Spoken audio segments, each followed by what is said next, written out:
Hello and welcome to Movies We Dig, the podcast about film, antiquity, and everything in between. I'm Elijah Fleming. I'm Christy Vogler. And I'm Colin McCormick. And on today's show, we'll be discussing Indiana Jones and the Dial of Destiny, a 2023 American action film directed by, is it James Mangold? Mm-hmm. What a name. What a name, yeah. He co-wrote this with David Cope and the writing team of Jez and John Henry Butterworth. It stars Harrison Ford, John Rhys Davies, and Karen Allen reprising their roles as Indiana Jones, Sulla, and Marion Ravenwood, respectively. And the new cast members include Phoebe Waller-Bridge, Antonio Banderas, Toby Jones, Boyd Holbrook, Ethan Isidore, and Mads Mikkelsen. Naturally. And here to join us on our final Indy adventure is Dr. Bill Farley, Associate Professor of Anthropology at the Southern Connecticut State University and host and producer of the YouTube channel Archaeology Tube, as well as a contributor to Real Archaeology, which is a collective of online creators who produce fact-based content about the past. Thank you for joining us today, Bill. Thank you for having me. This is really fun. Yeah, you kind of nailed me down. That's everything you need to know about me. So excited to get on board for this maybe this grand comeback for Indy. I don't know. Curious. Yeah. Well, so yeah, I'm we deeply curious to hear what everybody thinks, because I really have no idea which way everyone's going to go on this one. I usually come in with a sense, more or less, of which way the wind's blowing, but this time it's we feel like we know each other pretty well. It's usually our guest who throws us one way or another. But this one will probably surprise everyone. Or not. Bill, do you dig this movie? I gotta say, and I don't know if I'm grading this on a curve because, we all love a comeback. We all love, ninth inning, walk-off home run or something. But after the just absolute detritus gutter trash that was the Crystal Skull movie, I thought this movie was pretty good. It was all right. It was competent. It was a real B- sort of a movie, which is to me, if I'm kind of putting it into the series itself, I'd say I think it's certainly better than Crystal Skull. Probably, to me at least, better than the second movie. And better than Doom, maybe? Yeah, I was wondering this myself. Yeah, and maybe, but definitely not quite as good as the first and third movies, but that's a high bar to cross, right? So, and I was surprised talking to a lot of archaeologists when it came out, and I waited. I know this maybe is going to be a question in a minute. I waited to watch the movie, and so I had gotten opinions from so many other archaeologists, and I was sort of shocked to hear people say, "Yeah, it was all right. It was okay." Same. Yep. Same. Yeah, I was going to ask if you had a chance to see it in theaters or because that was coming out of COVID, and I feel like it took me a long time to finally start going back to theaters again. So this was not a theater watch for me. No, me neither. I watched it last week with my wife, with my partner. I had not seen. They actually had already seen it, but I had not. And I don't know. I knew I'd get around to it eventually, but the show coming up was the motivation to finally sit down and actually watch it. And I had a good old time. So I watched it at the comfort of my own home, sitting on the couch with some popcorn or ice cream or whatever, and that made it really pleasant. Yeah, for sure. All right, who else wants to tell us? I want Christy, because I was surprised to hear how enthusiastic some of your texting was. Christy is the one that comes in with no nostalgia, didn't see Raiders, saw Crystal Skull first. I saw Crystal Skull first. Oh, that's unfortunate. Order. And that was my introduction. I'm like, I don't know what everyone's talking about. This sucks. And Lara Croft all the way. Yeah. And then you only saw Raiders for the first time, for this show, right? Mm-hmm. Yep. So only a year ago, basically. And I'd seen little bits of it, but it was always on TV when it's already at the very end. I remember seeing the scene of picking out the correct chalice or whatever in the third movie. So it's I remember seeing that, but it's but that's the end of the movie. So I've missed everything leading up to it. You're like an uncontacted civilization or something, or a language isolate. We can study you having no outside influence. Well, that being said, I actually really did dig this one. I felt it got back to what was so fun and joyful and authentic about the first movie in a lot of ways. But also, I'm biased. It happens in Sicily. There is a correlation between movies having some call out to Sicily and me liking it. So another bad example of a movie that I have seen and like because it takes place in Sicily is Aquaman. I was going to say, I was just going to talk about Aquaman. Big Godfather 3 fan. I don't know. I have not. Okay. Yeah. Other fun fact. Until we talked about and watched Megalopolis a couple weeks ago, I never saw a Francis Ford Coppola movie either. So like I'm this weird outlier most of the time. Also have only seen season 2 of White Lotus because again, Sicily. So maybe I am biased. Also this was the one that focused on Greco-Roman stuff instead of more like biblical archaeology or whatever Temple of Doom was. Just pure Orientalist kind of tropes with nothing really in between it, which is probably why that movie sort of stinks. Well, it's definitely why it stinks, but there's nothing to hang on to, right? Like, and that was actually one of my criticisms, I'm sure we'll get to eventually with this movie, was I didn't feel as much of a connection to who was it? The mathematician who were Archimedes. Archimedes, right? And like, that just didn't feel like it had as much of a cling, as the the more biblical stories. But that's my own, biases or whatever. Just being, I grew up a Roman Catholic, and those stories were just the the Ark of the Covenant, the Last Supper. That's right in there for me. So sure. Yeah. Yeah. So overall, I dig this one. I had fun with it. I was glad it ended, and it also just made every effort possible to ignore Crystal Skull. I'm like, Mutt's dead. Oh man, we'll get into Mutt. I texted the group and I was like, yo, they killed Mutt and Nom. They killed Mutt off screen, but then turned him into something kind of, we'll get to that, I'm sure. But spoilers for those who maybe haven't seen it yet. In case you were anxious or curious about the fate of a beloved Mutt Williams. Poor Shia LaBeouf. Oh my God. Oh my God. It's okay. He was a Megalopolis, and his ending wasn't much better there. I heard that was not very good. Is what I heard. I don't know. You know what? Our episode for that will come out soon, and you can hear our thoughts. I think the conclusion. Fascinating object, I think, is the way, which is not the same as good. But I'm to talk about horrible to watch. So. It's really the Benoit Blanc quote, right? Like, it makes no damn sense. Compels me though. Those are some good movies. My God. Yeah. All right, Colin, Lige, do you dig this one? I want Colin to go first. Yeah.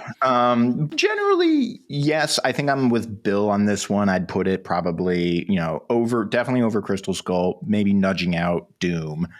It's interesting to me as I was thinking, like, I think it is fine. It is a functioning movie. There's parts it has the nostalgia. And my thesis is this movie is all about revisiting the past, like literally in the text of the film, revisiting the past of Indiana Jones, has a character his own past, us revisiting these films as a sort of exercise, which is kind of an interesting thesis or theme to hang on to. But at the same time, it is a very, in some ways, straight down the middle Indiana Jones films. It plays the hits. They're hits that we've been listening to for 40 odd years now or something like that. But like fine functioning as a movie, I think. I would add to your observation that it's not just revisiting the past. I think it's asking a question about, is it problematic to try to live in the past? Yes. I think it's a big aspect of it. Yeah. Absolutely. That double twist at the end that you expect him to do one thing and then the plot just does not let him do it. And I thought that was refreshing. I'm sure we'll get there eventually. Yeah. I thought that was refreshing. Yeah. And reconciling with the past in some way, which is, I think, a good, like, we were saying, like, that is something for the movie to latch onto. And like, that's an idea, which for that, I give the film credit. So, but yeah, I would say like BB plus for me. That's where it's at. Okay. Yeah, I am notoriously our stick in the mud, and I feel like I have maybe the least enjoyment of this movie. But okay, that surprises me, frankly. Okay. It's like, it's fine. It's like, I dig this like a shovel skim. Like it's like, okay. It didn't like quite hit the nail on the head for me. I wanted, like, it had so much promise. And I think that's maybe why I'm like kind of upset about it, is because I think it could have been saying all of those things a little bit better. But I think my main complaint is actually the first sequence, like the cold open. I hate the train heist. I hate it so much. Oh, it's funny because I think for a lot of reviews, like I was looking at reviews, people kind of seemed all over. Some were like, he's back in action, right? You know, just like I remember, you know, the nostalgia appeal. Others were like, kind of more, Eli, what you're saying, right? Being fine isn't enough for the film. But yeah, I guess we should talk about the opening scene. Yeah. Well, okay. I just want to confirm that this is obviously better than Crystal Skull, because nothing could have. No. It's a low bar. That bar is subterranean. It's subterranean. And we had made predictions when we talked about Crystal Skull like over a year ago. We'd made predictions of, because we knew 5 was coming out. We were like, all right, where can they go with this next? And I predicted like, well, they're going to do Atlantis, obviously. Like, they're just going to keep going down the horrible rabbit hole that's the worst that pseudo-archaeology has to offer. And they didn't. And like, they finally pulled themselves back. I'm like, oh, thank God. So, and that was one of the notes, I think from Lucas even, of like, it has to be kind of rooted in something somewhat real, right? We're like, you know, time travel. Let's do that. I don't know. It was interesting. They kind of made something up from scratch in this one. So I gotta say, I'm with Elijah a little bit on this, in that I think there was a lot of potential here as well. The reason why I kind of came in is like more in the BB minus range, you know, kind of nesting towards mediocre as opposed to straight up good, is it just had like real pacing issues. It was too long, first of all. Too long. Like 30 minutes too long for an action flick. And I was losing steam by the end of it. And and there was too many damn chase scenes. It's like 6 chase scenes. They could have cut half those chase scenes or cut 5 minutes out of every one of those chase scenes, and the movie would have just been substantially better for it. Because some of those themes that are kind of meaty in there, that I'm sure we're going to get a little washed out and all that, right? You could have seen that, you know. Yes. Yeah. No, I read a review about this, that they had to like configure the chase scene so Harrison Ford is sitting down because he's like an old guy now. So they're like in a little contraption, or he's the car, or that made me laugh. I was like, yeah, he is sitting down. He's pushing 80, right? He's got he's no spring chicken. No. I forget, like, because he was born supposedly, Indiana Jones was born like early 1900s or even the late 1800s. Yeah, well, let me think. In Crusade, they have a date in that opening scene, and he's like supposed to be 15 or something in that. There's an official date. I had looked it up, and I feel like I thought it was like 1898 or something. Yeah, like that. That sounds right. Like, because he's like a V. Gordon Child sort of era, kind of a culture historical. I do hope we have time to talk about how we think Indy in this movie is reacting to the rise of Lou Binford and the new archaeology. I assume that's going to be something.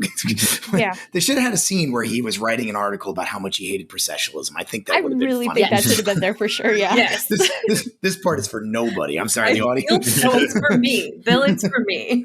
No, I'm right there with you. I yelp. For the archaeology grad students in the audience who are reading Bruce Trigger's History of Archaeological Thought. Don't worry, we'll get to it. Okay, but let's start with the train scene in the beginning. It was just so they could use the CGI de-aging thing, wasn't it? Definitely the best example of that I've seen yet. It wasn't really horrifying, at least. I feel like I could still tell that it was like old Harrison Ford when he moved. So that's just it. I was literally just today listening to someone talking about de-aging technology, but about, I don't know if anyone has seen the Zemeckis' new film Here, where there is a lot of Tom Hanks de-aging. And some producer or director was talking about de-aging technology, and they were experimenting with it with Tom Cruise for Top Gun. And the problem with de-aging is it kind of has this built-in ceiling, which is no matter how good it gets, the best possible result of a de-aging technology is someone going, oh, it looks pretty good. And like, you're never going to get past, like, you're always going to know that it's de-aging, and you're never going to clear it. Like, so you're always stuck. Like, there's a glass wall basically there. You know, it's an uncanny valley that is insurmountable. I wish they just recast. I'm thinking, like, if this technology had existed in, you know, when the third movie came out, would they have de-aged Harrison Ford to 15 years old? It's right? Just cast somebody. They should have done a full, like, Clifford with Martin Short, or just have like an adult man's head on a child's body. Because also one of the things is what doesn't de-age is the voice, right? Where, like, you know, if a character who's in real life is in their 70s is playing themselves in their 30s, like, they still are. You see a 30-year-old speaking with the voice of a 70-year-old. Mm-hmm. I bet they pitch corrected him or something a little bit, but there's still something about the cadence that's like, this is old man Harrison Ford, not young man Harrison Ford. I don't know. Yeah. And it's just a long action sequence in the dark. Yes. Too dark. I was just talking about this with some family members. They were like, and I was complaining because I told them I was going to come on the show, and I was reviewing my criticisms, and I was talking about it being too long and how they should have cut some of these scenes. And a person I was talking to said, and like every other movie recently, it's so damn dark you can't see anything. So yeah, definitely has that problem too. Yes. Yeah.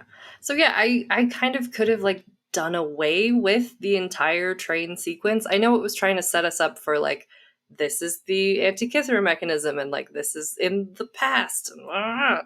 But I truly think there's a way that we could have just skipped all of that. It would have cut out that unnecessary 30 minutes of the movie, and it would. Yeah.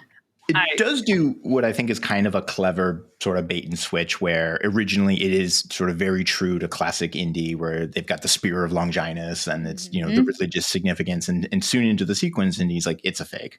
And then it's a shift, a feint over to the Antikythera mechanism or some version of it.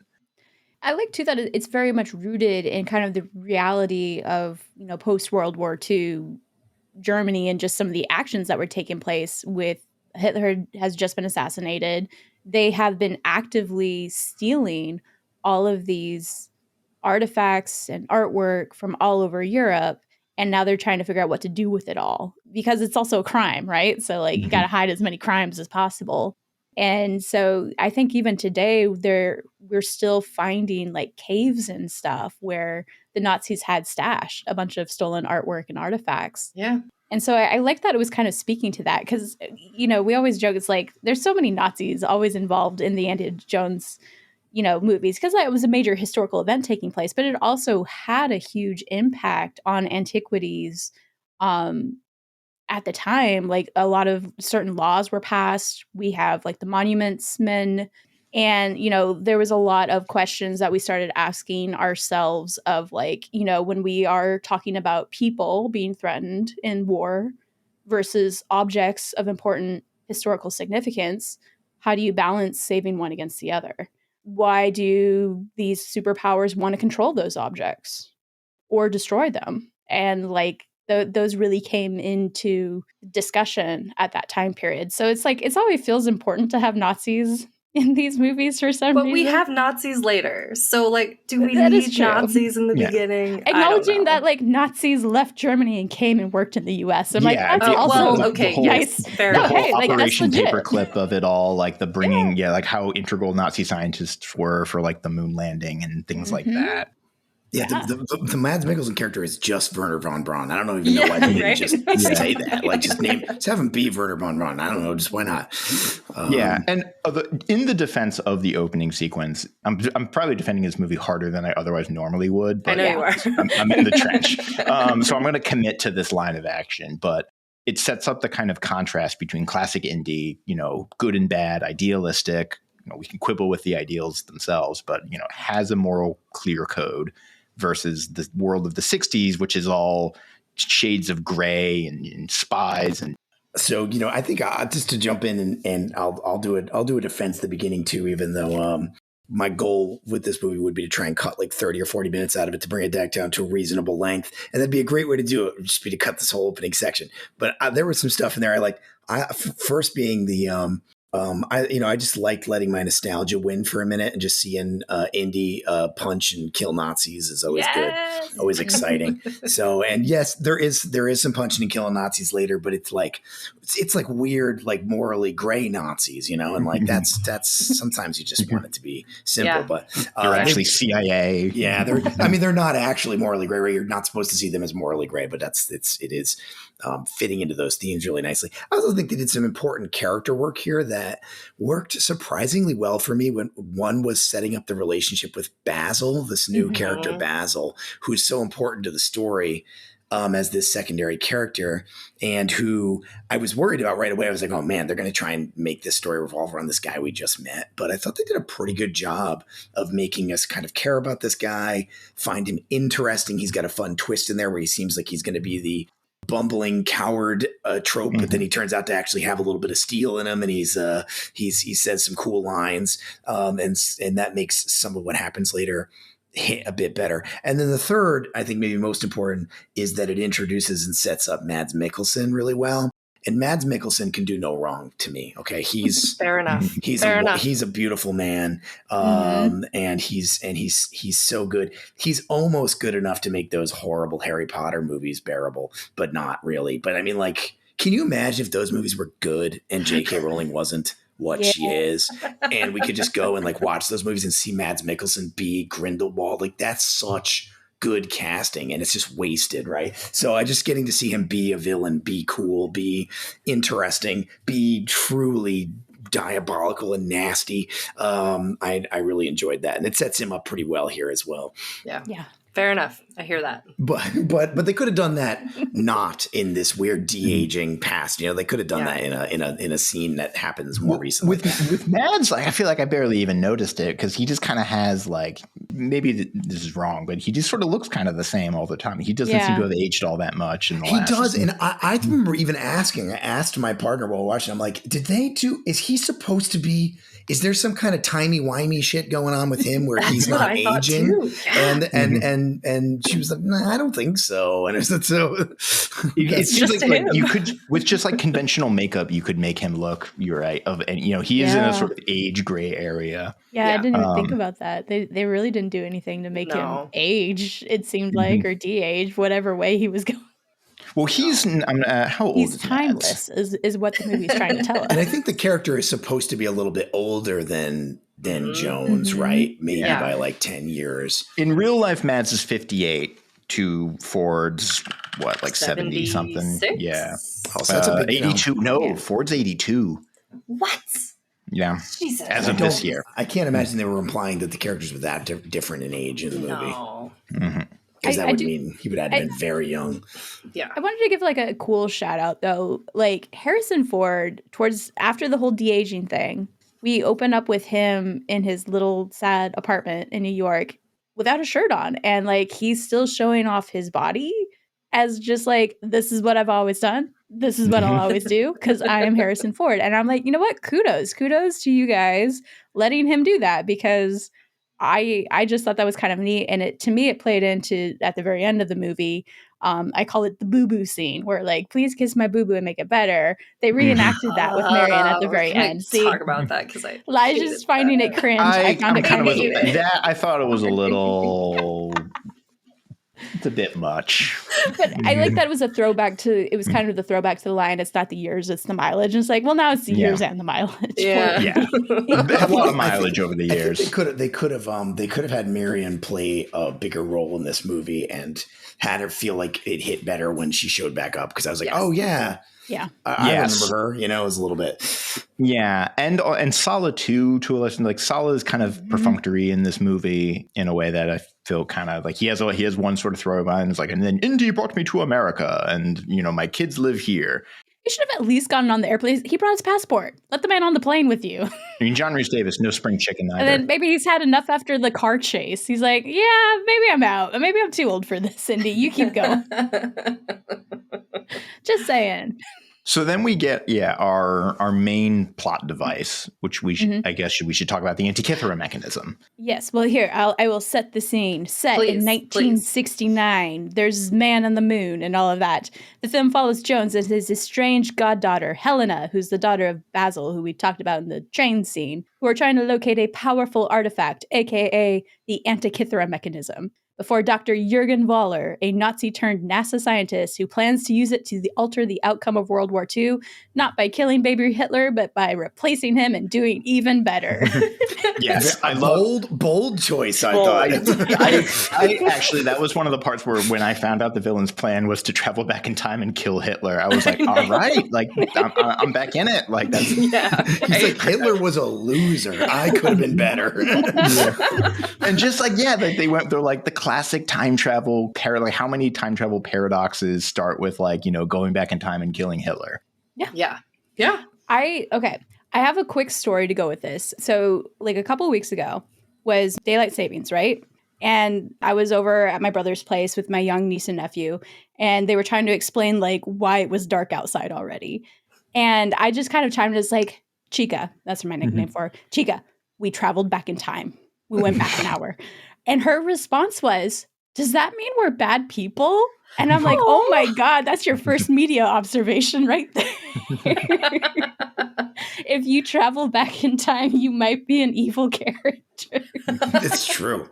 Yeah. So help me out with something here. And maybe I'm really, really not up on it. And I mentioned before, I'm extremely like not a classicist. I don't work in Greece. I don't work in Rome. I don't know. I know as much about Egypt as a pretty well-read middle schooler. Is this, how's it pronounced? Is this a real thing? Yes. Is it a real thing? I have a rant on this. Okay. Please do. I think it's probably a smarter version of my rant.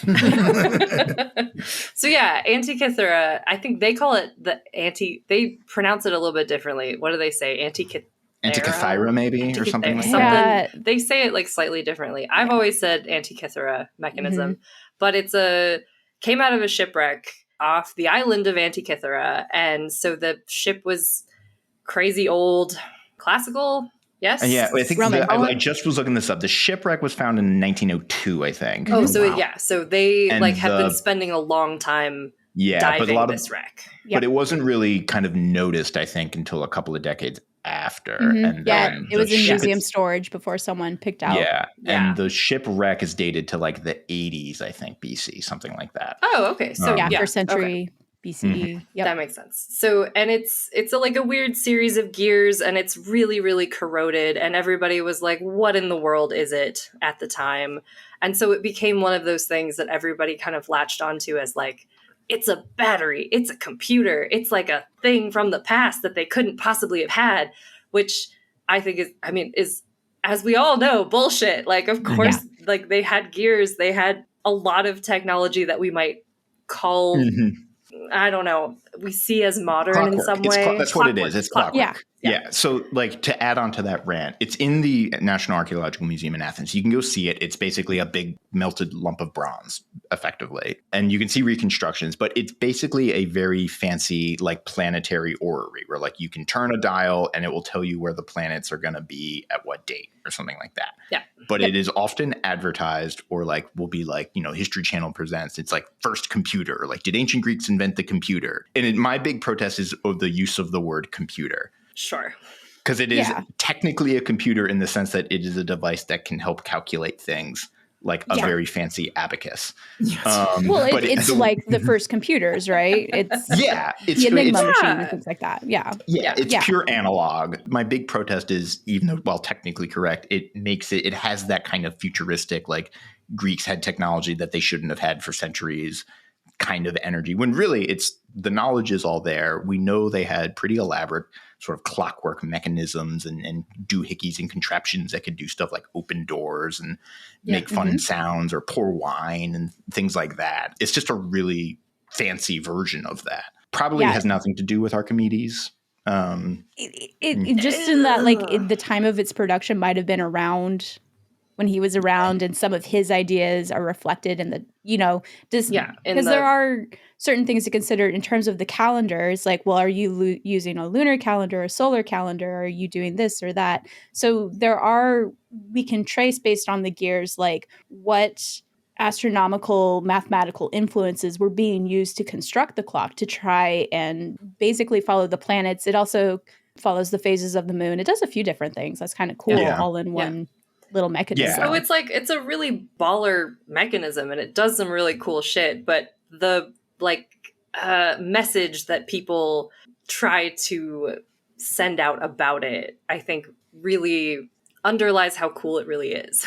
It's just like, we're trying to make it something that it isn't. It's still really cool. And they not recently, maybe the past 20 years, they found like another chunk of it. And it's like, it's still really cool. And they're like, we don't know what it does. Yes, we do. We know exactly what it does. It's neat how they kind of work that into the story, though. Like, it did, in fact, come from a shipwreck. They dive on it in like cool 60s era diving gear. And they're all worried about getting the bends. And this idea that then there's like the second part of it they find later. It's like, it seems like they were drawing off of some interesting stuff. Just the main difference is that in this movie, it's a calendar that can predict time holes, basically. Is it even talked about as a calendar? It's like, it's literally more framed as a mechanism that can locate rips in time and space for you to travel through. It's like a compass kind of a thing, right? I guess that's a question I had, is like, this might be wrong, but my takeaways was that it tells you like when the next wormhole is going to open. Like Archimedes like observed these time fluctuations and then figured out how to predict them. Yeah. Well, it's a when and a where, because as Indy points out, Archimedes was not aware of continental drift, and therefore the location is actually slightly off. So we're not going back to. I loved that so much. I thought that was so goofy. I was laughing so hard. Me too. The idea that like they could have picked anything. He was not aware of the Gregorian calendar. He was not aware of was not aware of latitude and longitude. I don't know anything. His measurements of the Earth were obviously not great because it's 2,000 years ago. I don't know anything, and they were like, nope, continental drift. It didn't calculate for that, and like I just feel like they just picked anything, and just if you say it confidently enough, it works. Yep. I love that. It's so stupid. It was so dumb. I agree. Well, and that was kind of an observation I had about this, because the one positive thing I was able to say about at least the first three movies, I don't really have anything positive to say about Crystal Skull, was it legitimized the belief systems represented in these objects, right? Like, if you open up the, oh gosh, what am I blanking on? The Covenant, the Ark Covenant, bad things happen. If you drink the blood of Kali, bad things happen. If you pick the wrong chalice, bad things happen. Like, it's like, this is all really legit, but like, there's no scientific explanation, right? It's just, that happened. And Andy talks about, it's like, I've seen some things. I believe in science, but I've seen some things. Versus this is like very constructed as a rational explanation, which is in some ways problematic, right? Because it's, again, framing like Greco-Roman history is Western civilization, rational, scientific.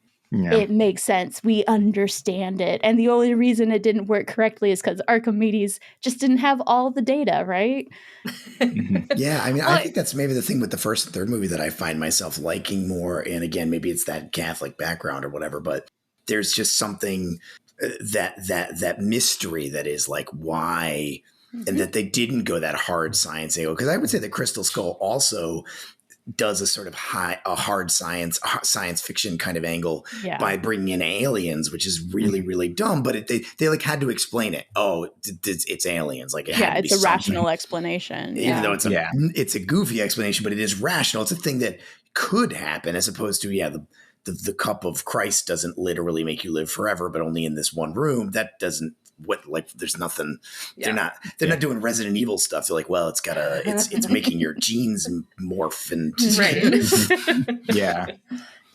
I think though that this movie is the like biggest leap into that somewhat I don't even know if I call it supernatural, like time travel, sci-fi, because like they do actually go back in time. And I was like waiting through the whole movie to be like, they're not actually gonna, like, it's not actually gonna work. And I almost kind of like that as a surprise in the movie. They're like, oh no, it actually works. Like, they actually go back in time. It may be not where they wanted to go, but it does work. And it seemed like that construct was way bigger than just like face melting Nazis. It's like, we really go to a different dimension almost. Yeah. It's a genre shift from fantasy to sci-fi. Yeah. That happened, I think, with Crystal Skull. Which makes also kind of a lot of sense. We talked about, I think, this a little bit with Crystal Skull too, where like, the 50s and then now the 60s, really, like science fiction is very much a product, at least as we kind of know it. Modern science fiction is a product of the post-war world. Sure. And so setting Indiana Jones in a post-war world, post-World War world. There we go. Got it. It's the science fiction dimension as like a genre to include makes a certain degree of sense. And like we said, we just don't like it because the aliens are dumb in Crystal Skull. And the time travel is a little more interesting. At least I guess they don't go to the moon. But the little interesting red herrings. I think in the beginning of the movie, they kind of, they almost set that up as a possibility because it's all about, it's Moon Day. It's And it's this maybe isn't quite relevant, but it reminds me of the kind of funny sort of story that the rumor that the Predator movies were born out of like that they were going to be Rocky sequels because the kind of progression and escalation of Rocky movies. There was an inside joke that like eventually Rocky's going to fight an alien because you go from like Apollo to Ivan Drago to like where do you go from there? And then it's like I guess he goes to space. And Indiana Jones does have that kind of escalation problem with these sorts of installments and these heroes of like what do you do next? Like, how do you up the ante? What's the thing that we haven't done yet, or what's going to be an improvement and more than just a retread? That's why I was convinced it was going to be Atlantis, like just on the trajectory we were seeing. Yeah, I genuinely thought it was set in Atlantis for a while. Yeah. There's something in these movies. I think we're all kind of one of the things that we're all kind of grabbing onto things we like about this movie is that it's got these little meaty bits of artistry in there that are kind of buried in all the nonsense. But there are themes in this, right? They are exploring the difficulty of growing old and feeling like you're no longer relevant or virile or something. They've really explored that in an interesting way. This idea that I don't know, that's kind of blowing my mind. This idea that the subject matter of each movie matches the pop culture interests of the era in which it takes place. Yep.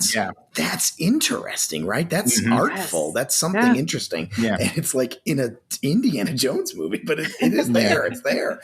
Yeah. Yeah. I want to talk about the scene where he's teaching in the very beginning. Yes. Because I feel like that is such a contrast to him teaching in Raiders, right? Yes. Where he's like, his students are fawning over him. The girl has "I love you" written on her eyelids, and like everybody wants to come to his office hours, and he has to escape from his students to this incredibly familiar, like, dead lecture hall. Did anybody do the reading? Did anybody do the reading? And like it's like dealing with the sinking Titanic that is our field. It feels like, and sometimes was painfully real, I think. And I was really into them portraying the older Indiana Jones as a very realistic, like, what would he be doing? Well, probably the same thing that he was doing, just in a very different context. There's also, I get like an unspoken sort of story going on that he's no longer teaching at, I forget the name of the university that he's in the original movies, but because he's only there for a short amount of years. They mentioned at his retirement party. Yeah, and like what happened that I mean, I guess it must be part of his like kind of the divorce fallout that because in Crystal Skull he's at Yale. Well, at least that's where they filmed it, was at Yale. Yeah, and he's now he's at like Columbia or somewhere in New York City. Hunter, I think they name. Because like my read was that it's sort of was partially like a drop down for him, that he's like at a sort of lower tier institution. Yeah. Part of like as a result of like he's had this sort of bottoming out following his divorce and the death of Mutt Williams, who, as we mentioned, was killed in Nam. But I'm just going to keep saying it. Off screen. But that he's in this this, like, he's just in a different academic setting. He's no longer at this prestigious Ivy. Mm-hmm. Yeah. It's really funny because watching his lecture, it's like, it wasn't uninteresting, but it is not how I imagine most of us teach today. But it's like, but I went to class lectures like that. Like, I had the archaeology professor, pretty close to retirement, has been doing the same. I had to take the same archaeology class from the same professor, 3 different, because I went to a kind of a small college, and he taught all the archaeology courses. And there were some lectures I had heard so many times. Carbon dating. I didn't need to write notes on it again. I had 3 previous notebooks of carbon dating. Still using transparencies or like a carousel projector in 2014. I had one professor in college like that. He had like a slide reel projector that he was just about. It was like a biology class, and it was just like a slide reel of just random animals, and you'd be like, "This is what this crane does, and this is what this lizard's like," and like just going through. We're like, you could probably get somebody to scan that into a PowerPoint for you, man. And what's funny about professors like that who have always taught a certain way, what has always been the difference at the end is like if they're still passionate about what they're teaching. And I think that's kind of what we saw with Indy in that scene that really resonated with me, is like up until Helena speaks up, there's no passion in what he's saying, right? But then all of a sudden when a student is actually engaging with him with what he's saying, then you get a little bit of that spark back. And I'm like, I feel that on so many levels. Like as a teacher of this material, it's like when you don't have the passion for it, or the people you're engaging with just aren't resonating with you, it's a slog. Even if it's the most interesting, you found that stuff interesting for decades. You need someone else to like it. Yeah, I thought this was a really effective set of scenes. Like you had this, I really agree. The explicit contrast with the scene from Raiders worked really well. And then, he goes to the retirement party afterwards. And it's like this sort of sad affair, but appears to be very earnest. And then, a couple of scenes later, when we basically see all those people getting murdered, kind of brutally for an Indiana Jones movie, personally, like a little more direct. And then you see him come out and he like discovers like the secretary's body, and he's like, he goes up to her and like picks her up and refers to her by her name. It's like he was actually fond of these people. He's just in a bad place. Like, it's I thought that was really, I don't know, there was something refreshing and kind of impactful about that for me. Yeah. And then he knocks over all of those shelves full of antiquities and artifacts. I've been in rooms like that. I'm like, those rooms at college campuses exist. Like, maybe that's an answer to the question from earlier, right? What's more important? Is it the stuff or is it the people? To Indy, it's all about the people, right? The people, at the end of the day. Yeah.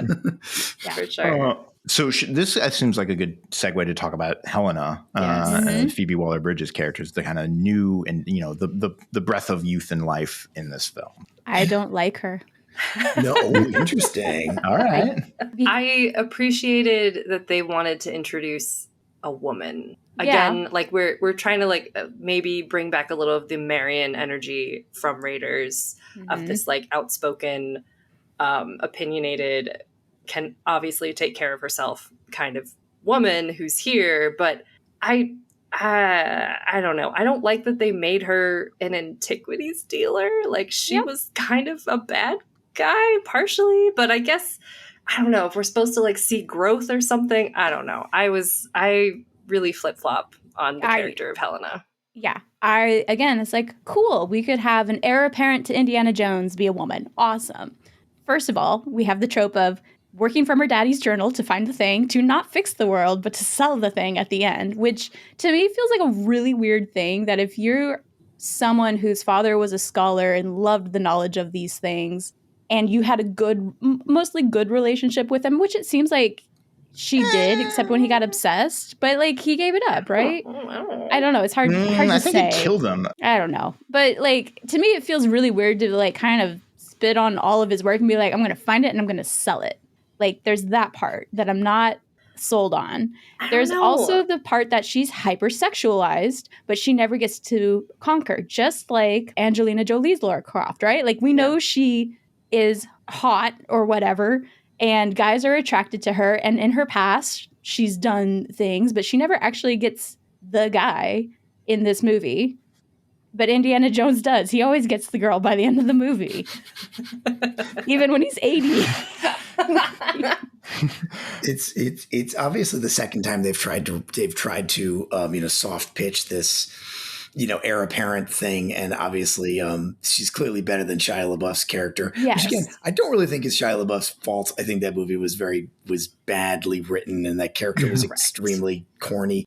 I remember afterwards chatting about it, and we were talking about some of the things we did like about this character, and I liked how she was a reflection of Indy in interesting ways, that she's this kind of roguish character with a heart of gold, which is very Indiana Jones in the early movies. He's cold, he's distant, he's tough, he's sexy, he's all these things. But then, we find out that, he loves Marion, and he loves his sidekicks, and these people that come into his life. And she had that same kind of growth.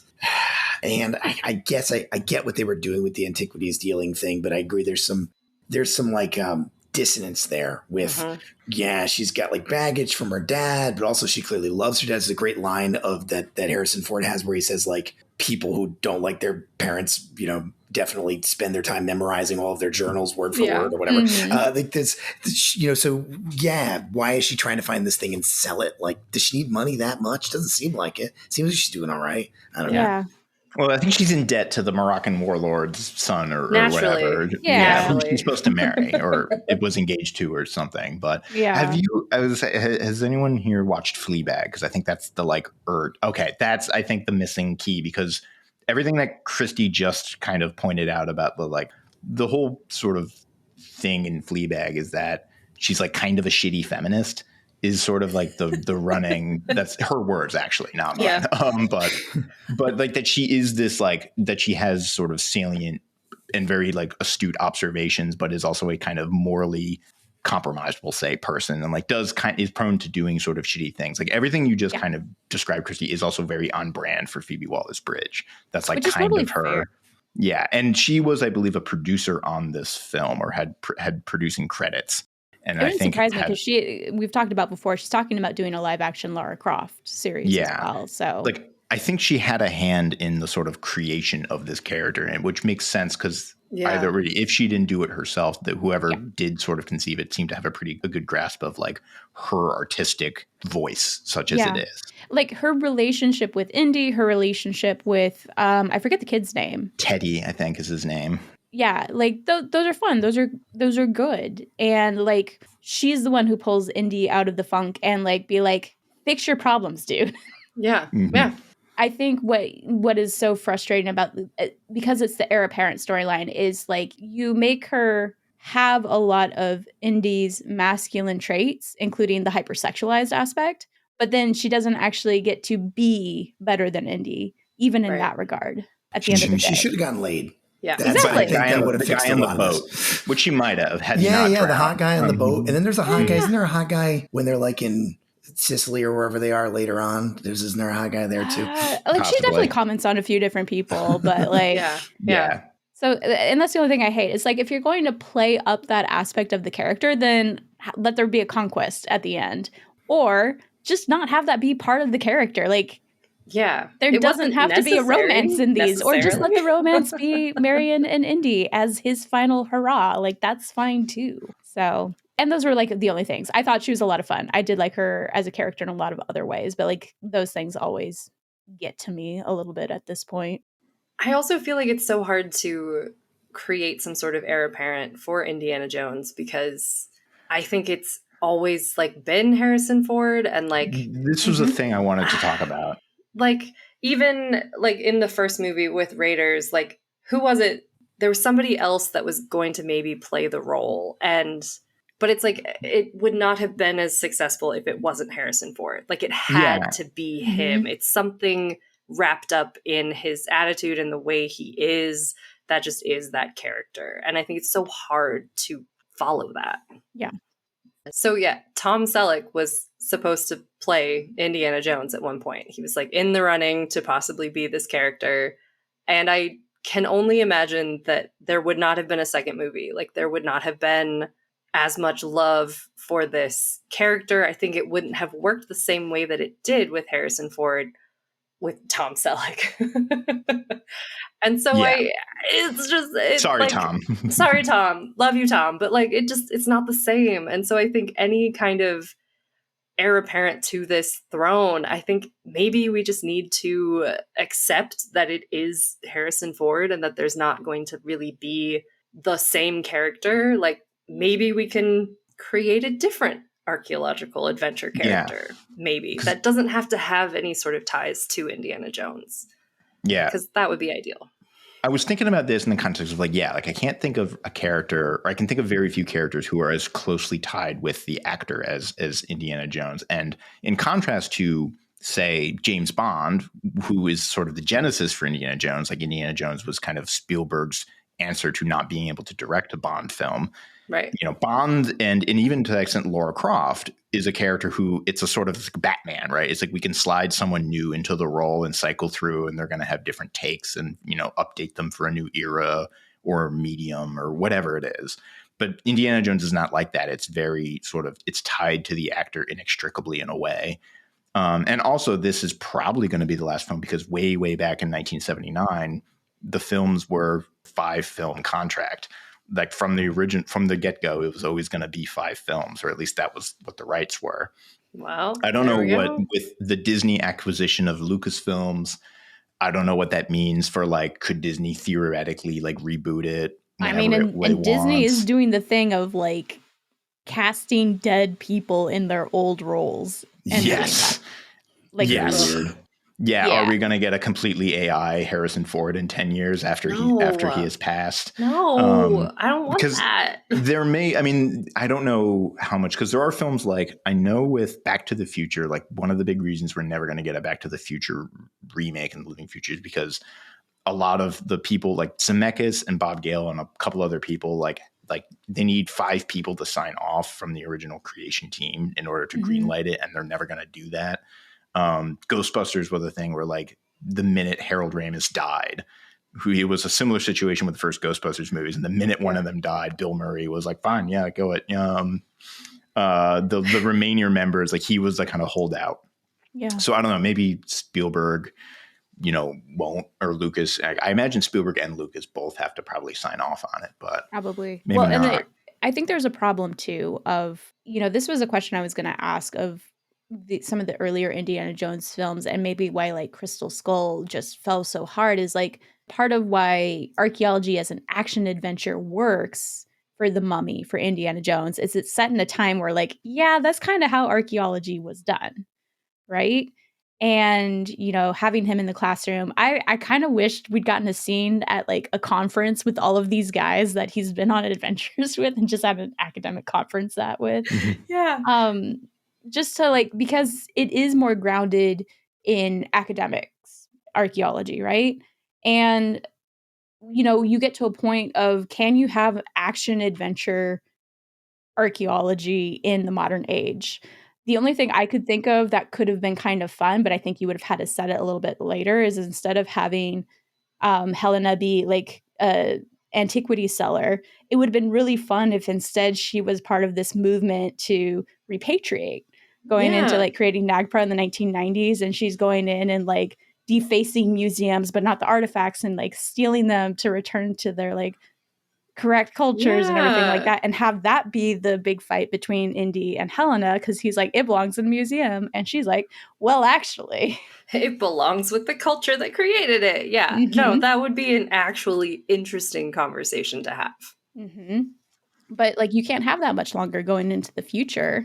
It could have some cross appeal too, because part of me is oh man, is that an inside baseball discussion that popular audiences wouldn't get? But also it's people are pretty aware of the British Museum and the Elgin marbles, and people are pretty tied into that. How many great memes are there about the British Museum?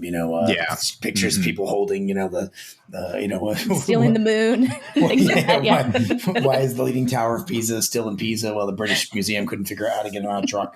I don't know.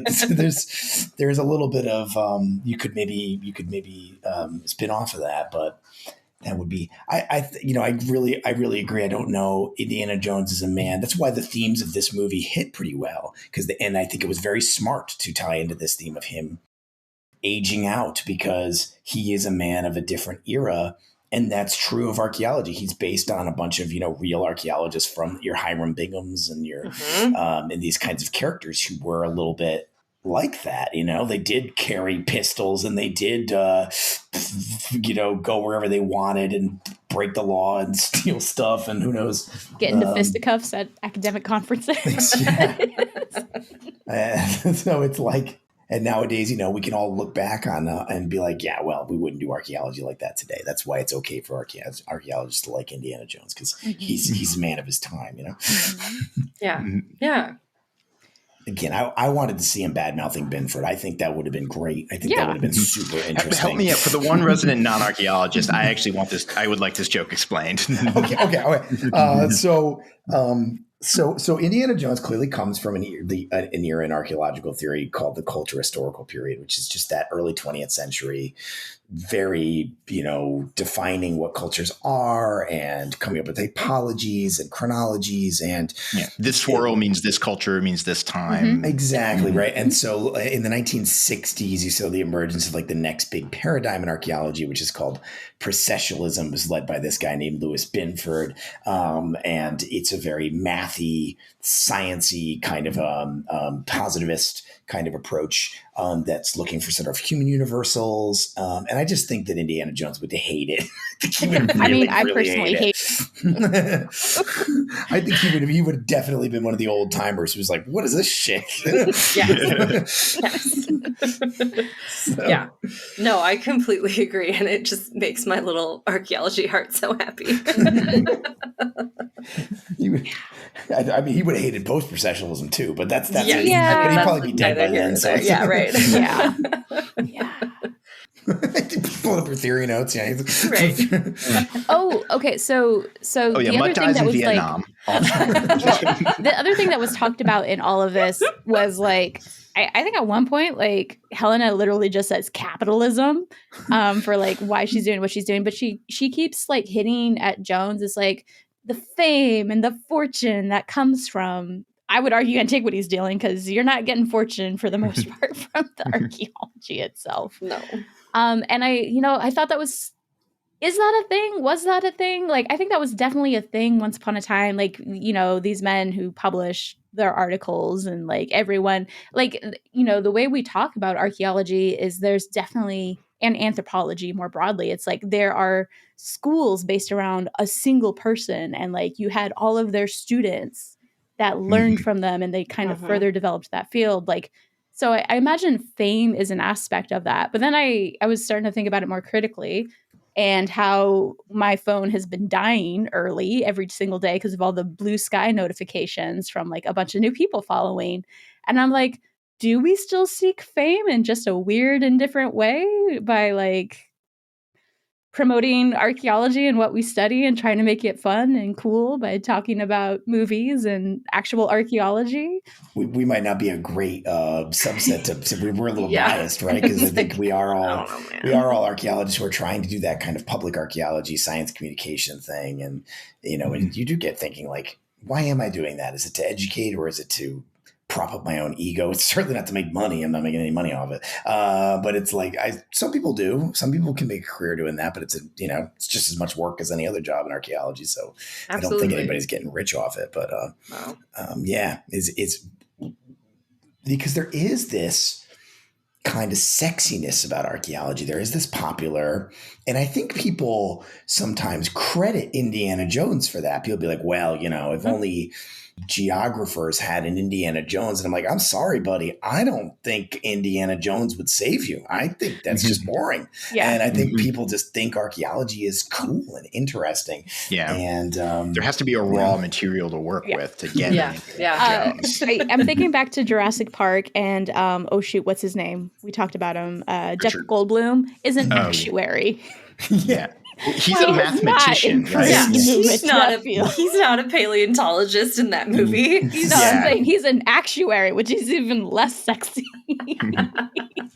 but paleontologist, that's cool, right? There's something about digging and dinosaurs, and man. Things, Yeah. I feel like paleontologists are one of the. Are there other sciences like that are kind of physicists? Physicists, maybe? Yeah, I mean, how many? We could. I think the question is like the real litmus test is you go through the annals of superheroes and comic books, and you can just look like how many superheroes are physicists or MDs or biologists or. There's more than a few archaeologists, or there's they so and so discovers the artifact and it gives them superpowers or curses them. There's characters like that. Like I said, medical doctors. So many of them are also villains, though, right? Like, there's an unusual a lot of advanced degrees in the villain side of comic books. A lot of doctors and professors. Yeah, but again, like even being a villain in a comic book is sexy, right? Like that's a different level than just I have a PhD and I work on physics. Yeah, it's like if you're an evil villain, it's another level. So I get that. Yeah, but there's a fair amount of heroes who are academics, like Professor Xavier. He has a PhD in genetics. Fair enough. Okay. A lot of superheroes are journalists. Interestingly, yes. Right? Yeah. It's really common. Yeah. That feels like a product of the era, right? Like I wonder how many superheroes in the last 20 years are like YouTubers or influencers or things like that. I mean, what is it? Ms. Marvel is literally just like a stan of. Yes. Mm-hmm. Isn't like the Miles Morales Spider-Man? He's like very much like he has like an Instagram account. It's not like a main part of his character, which of course is a modernization of the Peter Parker as a photojournalist. I think it is an that is kind of the same. It's a natural like progression of the idea. If Peter Parker were born in 2000, he would have an Insta. This just to bring it back to Indiana Jones is like I don't know how you do that with like you'd still have to be in the past at a certain point, and Lord knows everyone's nostalgic for the 90s now. I guess. But I think the movie kind of like it grapples with that, and like that's one of the main things. And like like there is an idea like maybe it should, and I guess this is leading us to the end and the final twist when we actually do physically go back to the past, and like what do we do with Jones then? Like. Do we need to start making our peace and like we should maybe bury Indiana Jones literally? I think we said this earlier, and I think Bill said this earlier. It's like the double twist ending, and it's like, and this ending was done correctly, I will say, because my assumption, especially because it laid some groundwork for. I don't know if you guys caught it, but like when they're in Sicily, before they go to the ear of Dionysus, they see a puppet show happening, and it's telling like a local history with the dragon coming in. Yeah. And then we see the sarcophagus. They're like, those are propellers on the eagle on the sarcophagus, and so there's anachronisms that are happening in the past somehow before you see the watch, and then. We travel to the past, and we're at the Siege of Syracuse. Siege of Syracuse. Yeah. The Romans, I guess, and everyone is like, those things flying in the air are dragons. And we kind of come full circle of seeing how the material culture, which seemed very out of place for what you would see for that period of time, did explain this historical event of observations they made, which was cool and silly at the same time. And I thought that was setting it up where Indy was going to stay in the past. And Helena was going to be heartbroken, but then one day she makes the discovery of something he'd left behind, like a message or like his hat or something weird. We were talking about timeline just the other day. Yeah. Oh my God. This happens in timeline. Don't tell Christy. I loved that book when I was like, that book had more to do with me becoming an archaeologist than Indiana Jones ever did. There we go. We might be reviewing the movie sometimes. Spoilers. I never saw the movie. I heard it was pretty bad, wasn't it? Oh, I think compared to the book, if you're like going in wanting it to be the book, it's awful. But like as a movie, I enjoy it as like a trash movie that I get to watch. It's got some camp value. It's got some. Yes. And that's obviously a trope that exists because I was totally expecting that, and I'm beginning to be like, and in the end, the movie disappointed me. And no, Helena punches his lights out, and he comes to in his apartment, and he has to talk to his. How she got him from Sicily to New York without him waking up is a mystery. I don't need to know the answer to that. I don't need to know the answer to that. I don't care. That was the correct the kind of details decision. we don't need to get it. Yeah. Like how do you get an unconscious man past customs? This is the cinema sins. Oh. I'm a caretaker. I'm taking him home. That's not hard. No, I was really first. I mentioned I was really surprised that they like actually went to the past because I really thought they were setting up just like a red herring and it wasn't going to work and it was going to be weird or something. But then they're actually in the past and there are Nazis shooting Romans. Which is something I literally never thought I would really gonzo stuff. It's you gotta watch it. It's wild. Yeah, so ballistas wild. versus machine guns, like the whole. If it had happened at Chimera, instead I would have gone Lige. In any of the skeletons you looked at, were there bullets? No. Yeah. No. Well, I do. It's like one of those, if you see those, like people make these like simulation video games things, it's like who would win in a fight, like 50 Marines or 100 Roman soldiers or something. I said that. I was like, this is like a game of Civilization when you're like 5 eras ahead of all the other people in Guild of War, and you're like bombing their triremes.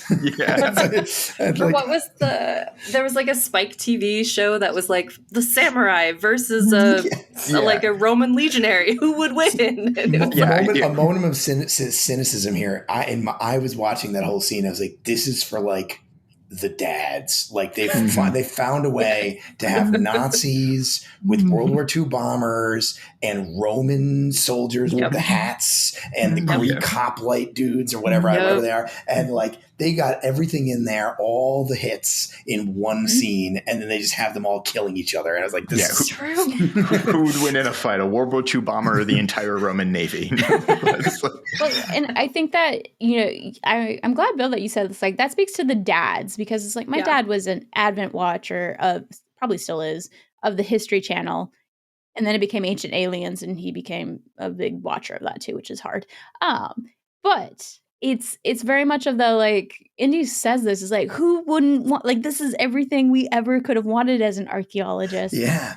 And Bro, do you know anything about the past? But at the end of the day, it's like, is that though? Like, is that my end goal as an archaeologist? Is to like, I could be there and witness it myself. No. I think that's the fallacy and the fake romanticism of history and archaeology and classics and all of these fields, is like the assumption that studying it is romanticizing it, and we want to be there. And like, I'm sure all of us have gotten at some point some variation of the question of like, what would you like to do? We're going to ask it ourselves in just a second, but like, would you want to go back and see it for yourself? And like, I think the mature answer is like, eventually you mature in your career as a scholar to get to the point of like, maybe no, not really. Hell like, maybe no. we have to leave the past awful. in. The past is the past for a reason, and we can't become too attached to it. We can learn from it, yes, but it is not a guidebook for us or a model to follow. It's a cautionary tale. Antibiotics are good.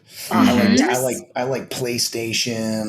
There's too many things. I don't want to leave that stuff on. I mean, the thing I think about is the minute I trip and break my glasses, it's over for me. I'm done.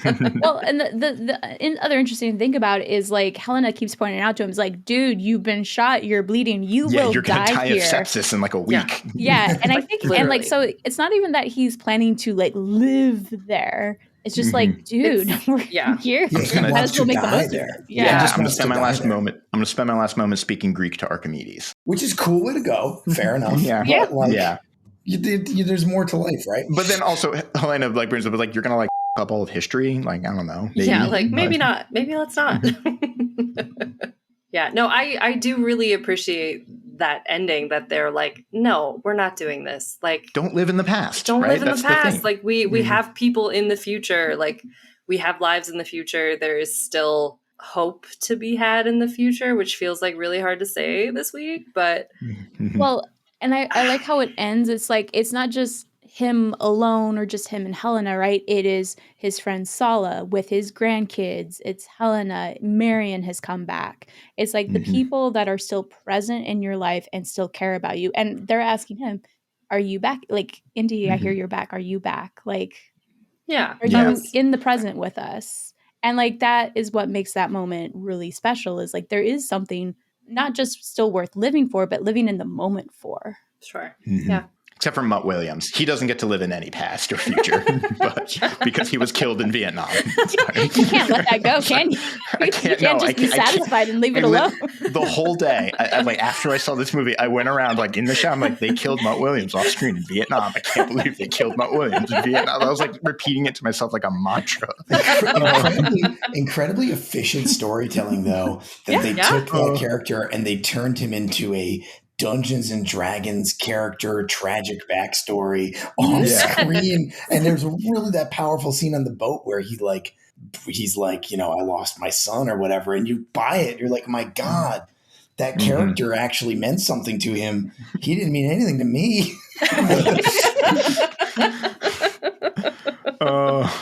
I don't actually know if this is true, but I was about to say I would pay good money to be in the room with Shia watching this movie for the first time. But then again, maybe I shouldn't because that might not be safe. But, no, I don't know about that. So the one thing I thought was kind of cool with that idea is Indy's grappling with living in the past, but it's in not wanting to deal with his present issues, right? Like he's depressed. He's past his due date or whatever. Perfectly happy people wake up with a glass of whiskey in their armchair. Yeah.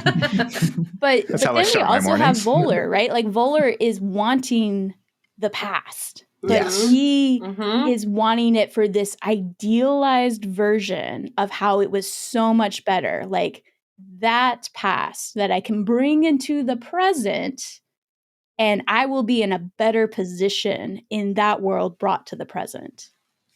That kind of spoke to an extreme of how evil that thinking can really be. Sure. Yeah. Yeah. There's meat on those bones, Right? But it's buried under too many chases.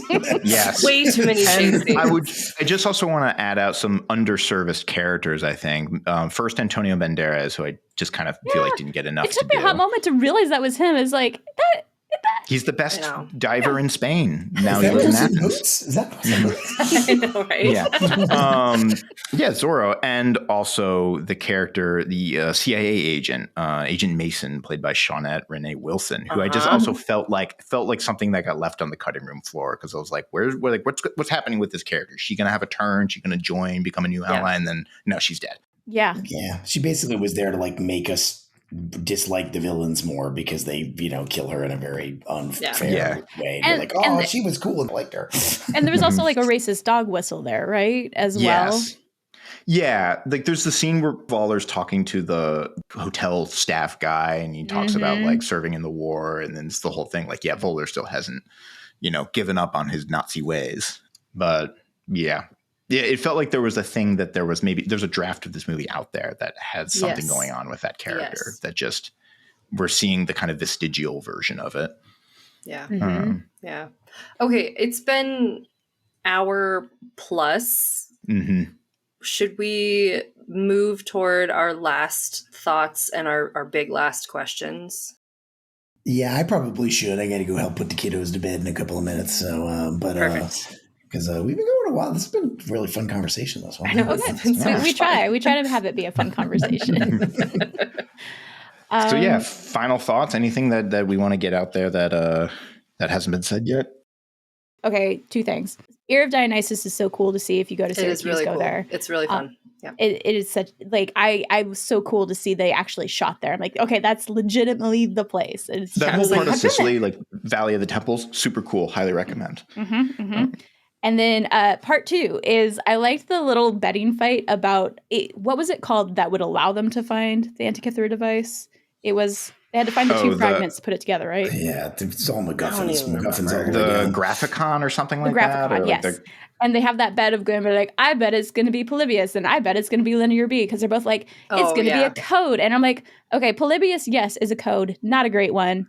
Linear B is not a code. It's not a code. It's just a language. Yes, it's a script that went out of there's no way Archimedes could have known. I mean, maybe he could, but probably would not have known. It's probably a script that would not have known Linear B. It's it was a defunct script and had been defunct. For it's a syllabic script that was used in the late Bronze Age, and we know. So the code aspect that comes into it is the people that helped break Linear B were code breakers.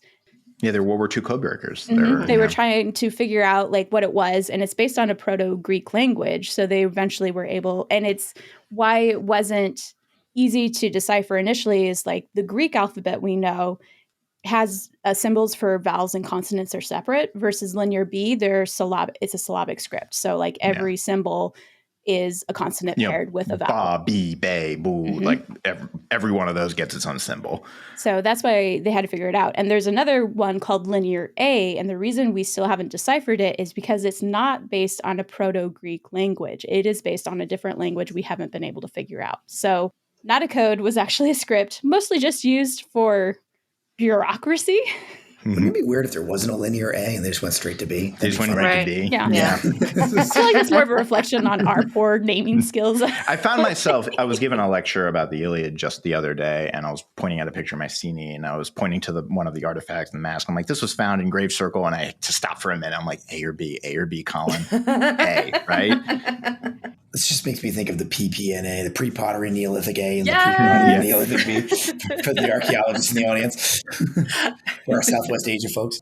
Every time I look at Bronze Age chronology, it's like late Middle Bronze Age, Middle Late Bronze Age, Middle Bronze Age. I'm like, Jesus Christ. And it depends on where in the Mediterranean, where in Greece you're at. Like, are you in the Cyclades? Or it depends on where in the plains you're at, like when the woodlands era is. And you're like, the woodland in Iowa is completely different than the woodland in... The woodland in New England starts in about 3000 Thank you, BP. cultural historical period, right? Yeah, it's like for giving us that thing. Oh yeah, that we're going back to let's do theory. Here we go. We're back to it.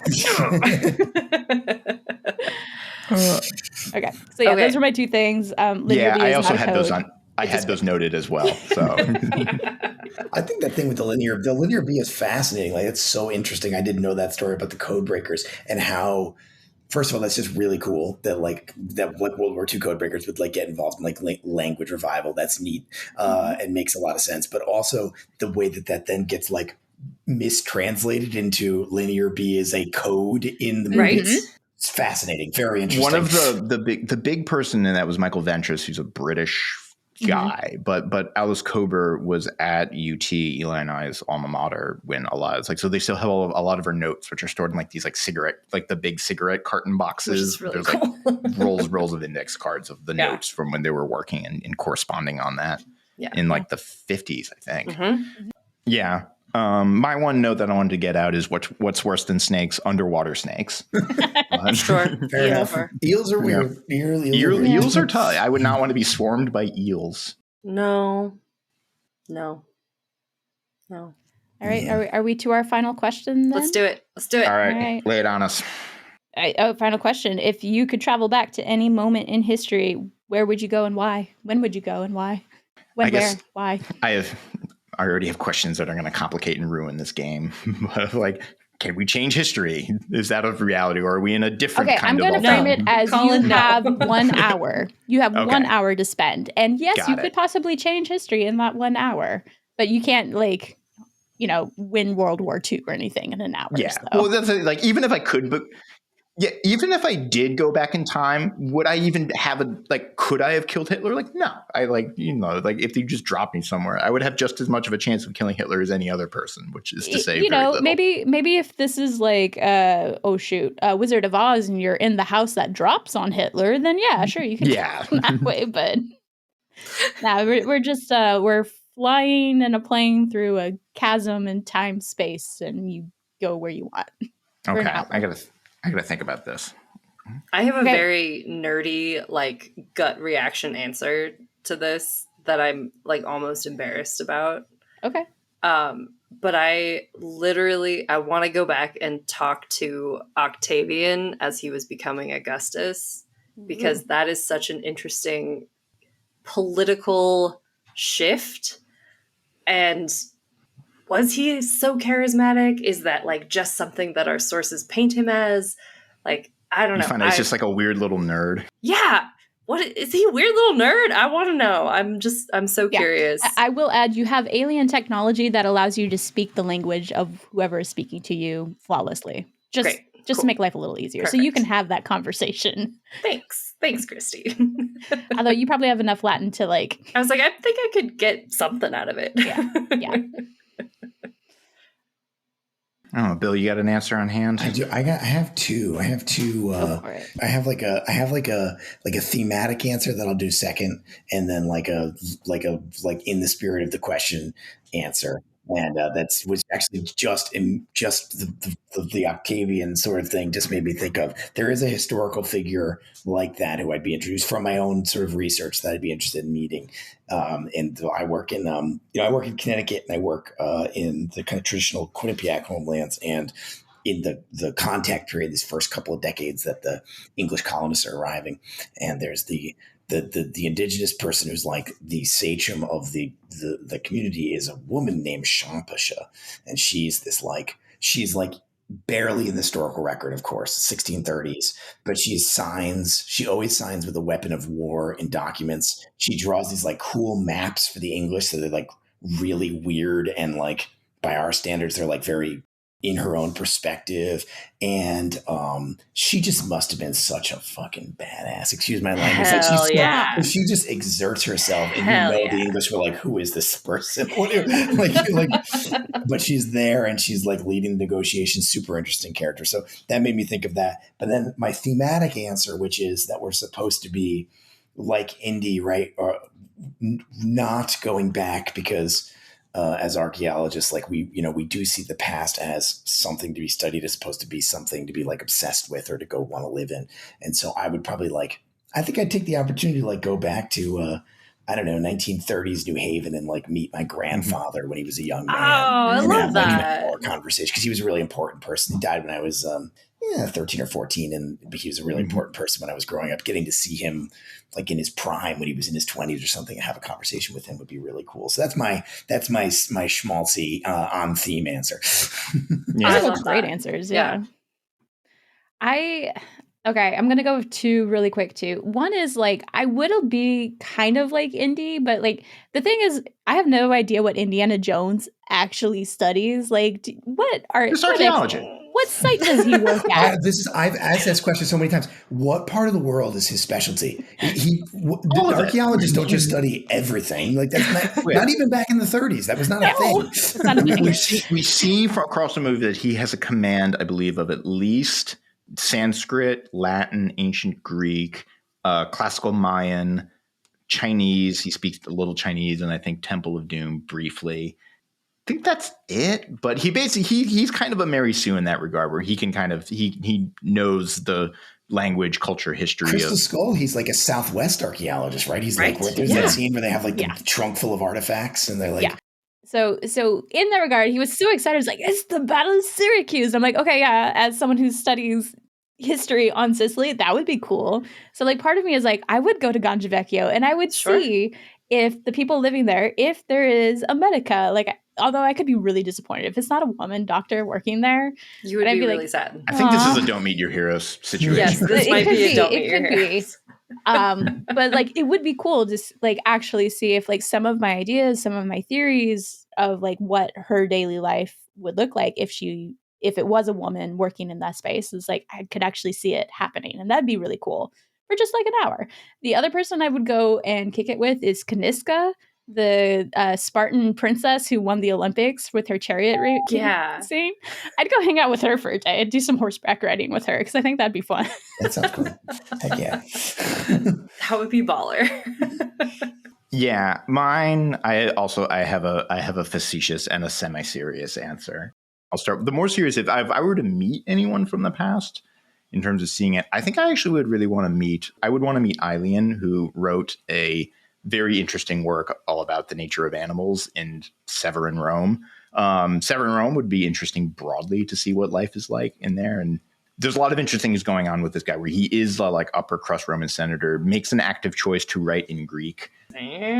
To be different. There's a bit of an energy of counterculturalism going on. He has a lot of really fun stories about animals and what they think and feel and might be doing. So he's up there too. And my unserious answer was I've joked about this before, I think, where if I just had 10 minutes, I would just blast back into the past to meet Emperor Pupienus Maximus, to explain to him that his name is a joke and he's going to die in like 2 months. And then say my adieus and leave. Colin, in your conversation with the first person, I forgot the name already. But in your Ian, conversation with him, could you just tell him the plot of Finding Nemo? Oh, Yeah. he would love that. Yeah. Yeah, Claudius Aelianus, and he's the one. He's got the great stories about like the octopus that raids a storage warehouse in Naples. All sorts of fun stuff like that. Elephants messing around with schoolboys in the streets of Rome, that kind of thing. Yeah. Just bring him on the show. We'll talk Finding Nemo. It'll be great. I was actually almost going to say one of the Oppians who did write a poem about fish and the loves that fish feel, which is apparently too much. Fish love too much. Octopuses love olive trees. Scars. I'm going off on a rant, so I'll stop there. Cut all this out, editor. Do not cut all this out, editor. Put it back in and double it. All right. Special thanks to Bill for joining us this evening. I hope you enjoyed talking to us about the Indiana Jones final exploits. It was a lot of fun for us. If people want to learn more about you and your work, where should they go? Yeah, I'm just about everywhere on the internet. I'm at Archaeology Tube, except on Twitter. But I'm an archaeology game there. But don't go to Twitter. There's no reason to go to Twitter. Just don't bother going there anymore. But the main thing that I sort of do out in the wide world is that Archaeology Tube on YouTube. That's my little YouTube channel. It's not my full-time job, so it's but it's we talk about some fun stuff on there, including archaeology and pop culture, archaeology and film, TV shows, and video games. I've done a lot of stuff on that. So if you're into this kind of thing, I think you might find some stuff there you think is interesting. Heck yeah. Perfect. All right. And finally, a special thanks to all our listeners. We could not produce episodes like this without your support. Please be sure to rate, review, and subscribe if you like what you hear. You can find all our episodes at movieswedig.com or wherever you get your podcasts. And if you want to know more about upcoming plans and episode releases, be sure to follow us on social media, where you can find us under the handle of @DigMovies or some variation of @MoviesWeDig. We'll talk to you all again soon. Bye. Bye.